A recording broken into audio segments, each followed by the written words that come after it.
Hi, this is Photon EM. Today I am reviewing Northern Tale 3. Northern Tale 3 is made by Screen 7 and it came out in February 2018. And I have no affiliation with Screen 7 or with anybody that made it. I bought it myself and was not asked to review it. There are 4 installments of this game, and today we're watching Northern Tale 3. I am going to do reviews for the other 3, and I also have strategy guides for this one that'll be coming out shortly after this review is posted. I've already done through level 18 so far, so those will be posted within a couple days of this being done. This game has 3 play modes. There's a no timer, a multi-click, and a normal, and I'm going to be showing you the game on normal, which is the hardest mode. And I also have the tips turned off, so when you're playing it, there is a tutorial that the game gives you, and I just decided to turn that off for the purposes of this review. We're gonna watch levels 1 through 3 while I talk about the game.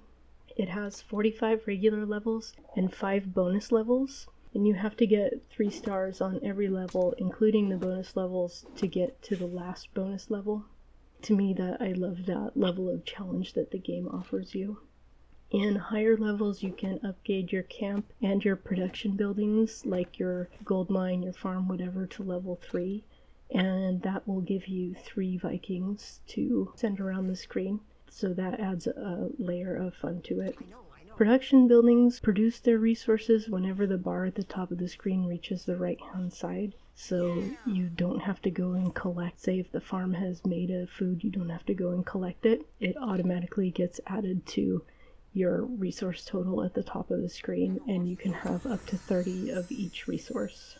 Some of the screens don't have certain buildings, so for example, if it doesn't have a farm, you have to find other ways to get the food that you would need to finish the level. And again, that to me is fun. And then you'll see the bonus bar running at the bottom of these screens as I play through the levels, and as the bonus bar reaches each icon, so for example the haste bonus that's available on level 2, then once it reaches the haste icon, that bonus is available. If you click on the bonus and there's some time accumulated past the bonus on the bonus bar, then it actually retains most of that time. It goes back to the beginning, but it adds that to the timer. Not all of it doesn't seem like, but most of it. Okay, so let's start with what I like about this game, which is almost everything. I kind of struggled to come up with topics that I didn't like.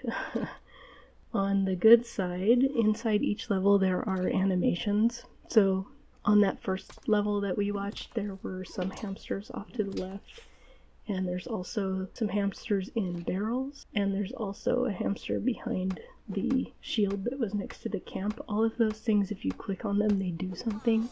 On level 2, there's Thor's hammer, and if you click on it, it gives you a little achievement and it wobbles around. The hamsters also, there's a hidden achievement related to finding all of the hidden ones. I just think that's really fun. There are other animations that don't necessarily give you an achievement, but they do something. Like on level 2, if you click on the ducks in the river there, they will respond. There's villagers you can click on. There's a moose. There's just various things of dogs that will do something if you click on them, and it's not related to the gameplay at all. It's something that it just adds a level of delight, and I find that it's one of the things that makes the Northern Tale series my favorite series of time management games. Another good thing about the game is that it's challenging, but it's also doable. You might have to play the levels several times to get 3 stars on them, and I like the level of challenge, and I also like the fact that it allows me to milk the game for more playtime, because I can go back and try to give 3 stars on levels that maybe I didn't get 3 stars on the first time. And that's definitely something that I can get behind. I want as much playtime as possible. The game has really good replayability too. You can come back to it in a couple months and yeah, it'll be familiar, but you're not going to remember exactly how you solved each level. And in my walkthroughs, sometimes I talk about different strategies for how you can approach the level, because they often have a lot of different ways that you can do it within the 3-star limit, even at the higher levels. Another great thing about the game is that some of the phrases that your characters say are actually references to other media. For example, there's a reference to Darkwing Duck, which is just very random, and I mean, I absolutely love it. I think everybody likes references or inside jokes like that not everyone would necessarily recognize, and some of them I didn't recognize. Some of them I figured were from something else, but I didn't know what they were. So let's talk about what might have been problematic in this game. First of all, let me just say I really love it. I already mentioned that the Northern Tale series is my favorite series of time management games. This one would be my second favorite within Northern Tale. Northern Tale 4 is a little bit better, but this one is really, really good. So what's problematic is that all of the characters that you can use to do anything are male. I mean, there might be female characters in the storyline, but there aren't any that actually do things on the screen.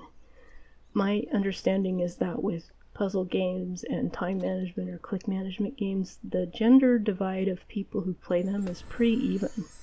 So it seems like they're leaving out a lot of the players when they do that, and I do find it kind of irritating. The characters are all white, but they are supposed to be Vikings, so I guess we can give them a pass on that one. I'm not sure how. It wouldn't make much sense to have non-white Vikings, I don't think. I mean, maybe there's something I don't know about.